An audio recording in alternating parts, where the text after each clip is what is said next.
هو ليه فجأة كده الشعب المصري كله بقى بيحب البطل العادي؟ زمان كنا بنحب البطل الكاريزما اللي عنده حاجة مميزة، بطل قوي يقدر يضرب 50 واحد، أو ممثل شجاع بيعمل مشاهد محدش يقدر يعملها. ولكن في ممثل قدر إنه يغير القاعدة دي تمام، واللي هو الفنان عصام عمر. وعلشان كده يا أبو الصحاب احنا دلوقتي بقينا بنميل للبطل العادي، البطل اللي بيكون زي أنا وأنت، اللي ممكن تقابله في الشارع عادي. وعصام عمر هو أقرب مثال للبطل العادي. انا شايف نفسي عادي، ودي احلى حاجه فيا، ان انا عادي، انا شبه الناس وعايز افضل شبه الناس وعايز اعمل حاجات للناس، مش عايز ابقى منفصل عن الناس. وده بصراحة بحسه أصعب نوع من أنواع البطولة. أنا حاسس عصام عمر هو عادل إمام الجيل ده. وخلينا نبدأ على طول، لأن في فيلم قصير اسمه شيفت مسائي، وقسما بالله من أحلى الأفلام اللي شفتها في حياتي. بيحكي عن شاب شغال كول سنتر في شيفت مسائي لوحده في الشركة، وبرن عليها عميل يهزك بيه طول المكالمة.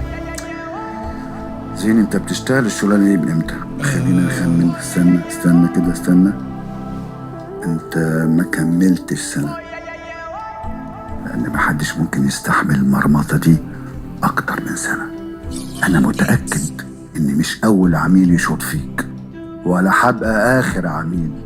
وانت ما تقدرش ترد، تقدرش حتى تبين انك متضايق، تقدرش تقول غير حاضر، اسف، بعتذر، بلا بلا بلا بلا بلا بلا بلا. واحنا ما بنسمعش غير صوت الشخص اللي بيتكلم في التليفون طول الفيلم. عصام عمر ما بيتكلمش اصلا، وتعبيرات وش عصام عمر هي اللي بتحكي كل حاجة، هتخليك تحس بقهر حقيقي. الأعظم من كده إن هو يقدر يوصل لك كل الإحساس ده بعينيه بس، تعبيرات وشه، بنفسه، من غير كلام، من غير أي حاجة. عيونه بس كانت كفيلة إنها تخليك تبكي، إما حزنا عليه أو من الحزن على نفسك، لأنك بتتخيل إن ممكن يكون صاحبك أو أخوك أو أنت شخصيا ممكن في يوم من الأيام تكون مكانه. تويست في نهاية الفيلم ده في حتة تانية خالص. مش هحرج عليك الفيلم لأن نهايته جامدة، هو تقريبا مدته ربع ساعة فايزي يعني. وبما اننا بنتكلم عن الافلام القصيرة، فهو عمل كمان فيلم قصير اجمد، وهو فيلم اسمه بطل راس السنة، عن واحد في الخدمة العسكرية حصلت معاه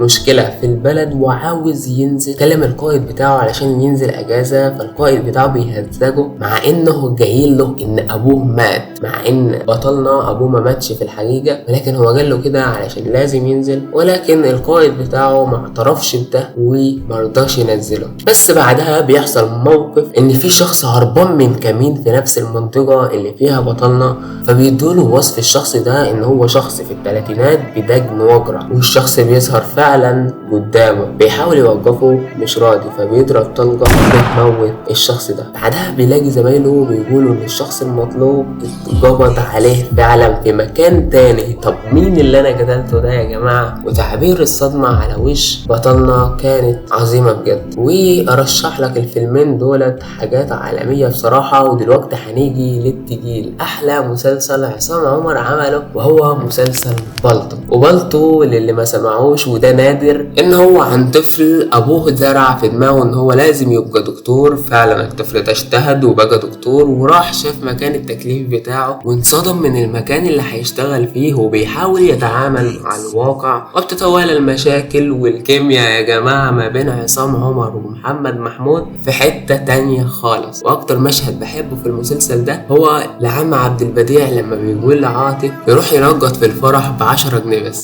روح نقط بأي حاجة، محدش واخد باله بالزحمة.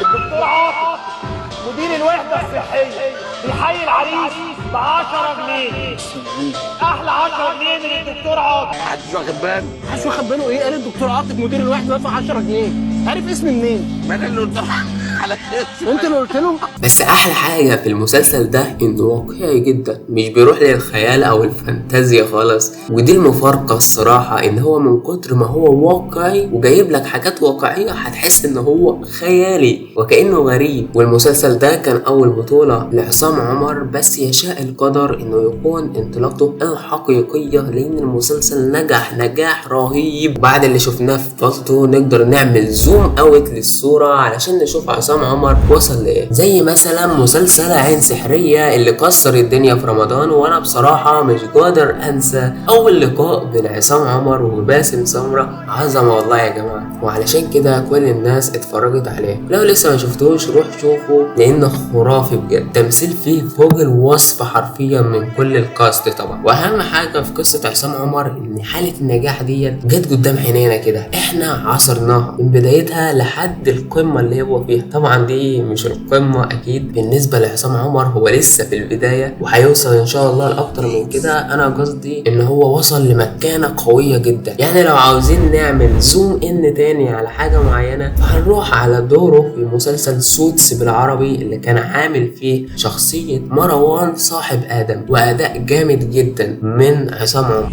هو انت فيك حل تقول لي شيرين تاني وشيرين تالت؟ انت فيك حل؟ بتشتغلوني واحنا بناكل ونشرب مع بعض. طيب نرجع تاني نعمل زوم اوت، هنلاقيه عمل فيلم اسمه سيكو سيكو مع طه دسوقي وباسم سمرة، وفيلم خرافي. وبصراحة مشهد الانترفيو بتاع عصام عمر يا جماعة عالمي، ان هو بيقول كلامه وبيطلع بيعمل عكسه تماما. يحيى قول لنا، انت بتعرف تشتغل تحت ضغط؟ طبعا انا طول الوقت بعود نفسي ان انا اعرف اشتغل تحت ضغط، ده لو وصلت له اصلا. لا ما تشاورليش تعالى اشتغل انت، ما انا مش حاوي. واول ما نزل كان جايب اعلى ايرادات في تاريخ السينما، والفيلم ده غير مفهومنا خالص عن ان لازم يكون في نجم كبير زي كريم عبد العزيز او احمد عز عشان الفيلم يجيب ايرادات. واما عن ما قبل سيكو سيكو كان في مسلسل في رمضان 2025 اسمه نص الشعب، اسمه محمد، من بطولة عصام عمر وميان السيد، ولكن المسلسل ما نجحش نجاح كبير، بس كان في ناس بتحبه. انا الصراحة ما اتفرجتش عليها اصلا، وعلشان كده بينزل بمسلسل بره السيزون انا اتفرجت عليه كله وعجبني، وبس في الاخر الدنيا ما ظبطتش، وهو مسلسل بطل العالم. ولكن علشان نكون مصدقين الشخصيه اللي هو عملها شخصيه جامده جدا، شخصيه صلاح الحريق كانت حلوه جدا وكتابتها كانت قويه. ومن الشخصيات اللي معلقه معايا جدا هي شخصيه الحاج سليمان المحروق اللي اتعملت بطريقه خرافيه وشابوه بجد. وبصراحه دور تامر الجيار كان حلو واضافه حلوه، وبالذات ان ده رايه في عصام عمر. ويجي لي شاب كمان اسمه عصام عمر، نجم ستار كبير، لما تقعد مع حسن جميل خالص، هو ده جدا يا حبيبي يا حبيبي ما فيش نجم يقعد يعمل حاجه كده يخليك تمثل وانت مش عايز تمثل، انت مش عارف يعني ايه تمثيل، بس انت شايف روح حلوه. بعد مشهد الفينال كان هيعمل ده في اخر مشهد اكشن بيني وبين عصام عمر، في بتاع فاصه كده زي البتاع اللي محطوط فيها الكركريه دي، هيضربني بيها يا حسن. انت عارف اخوك السطوح فاضي مفيش. فقبل ما يصور قلت له انت متاكد يا استاذ عصام ان عصام البتاع؟ انا جاهر انا اول مره. بص بقى، بص انت تعمل كده انا هلبسها بس بالراحه. انا مفروض بخنقه يا حسن وبضربه ايه؟ انا طبعا بخنق. الواحد لما بيخش في التمثيل ده خش فيلم انت خنقته بجد؟ بجد والله يا نهار اسود، انا شلته من يا نهار اسود، فاهمني؟ يا نهار اسود. الفاظه وراه المفروض بياخدها كده وهو مخنوق ويقوم ايه؟ ملبسها لك في السطح. ما قدرتش بنفسي بقى يا حسن. دخت ايه؟ ورحمه امي ما هسيبك يا عصام عمر.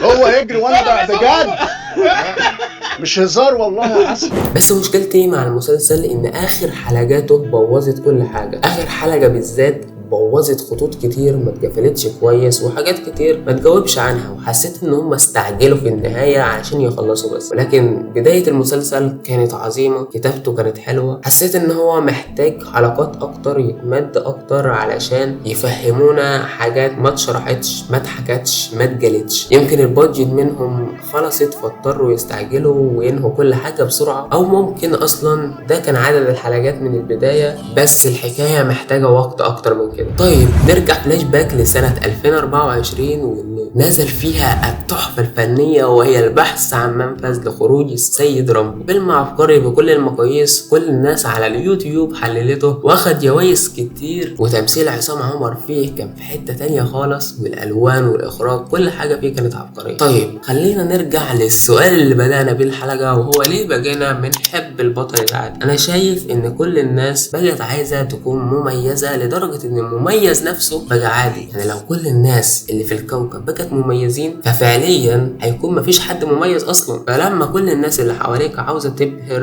العالم وتعمل حاجات ضخمه وتبين ان هي قد ايه هي مميزه، وتيجي انت بكل بساطه وهدوء كده وتدخل بالوضع العادي بتاعك، انت هتلفت الانظار لان انت المميز في وسطهم. وفعلا العادي بيتحول لمميز. واللي عكس كده تماما احمد عز اللي احنا عملنا عنه حلقه كامله تماما. النجاح بتاعه اعتمد على كاريزما، الاكشن القوي، والادوار اللي هو بيبان فيها واد ذكي والحاجات الضخمه دي. ولكن احنا دلوقتي بقى عندنا النقيض وهو عصام عمر اللي هو واحد من اقوى الممثلين في الجيل ده. وبس كده، ما عنديش اي حاجه اضيفها في الفيديو. ما تنساش تعمل لايك وسبسكرايب، والسلام عليكم.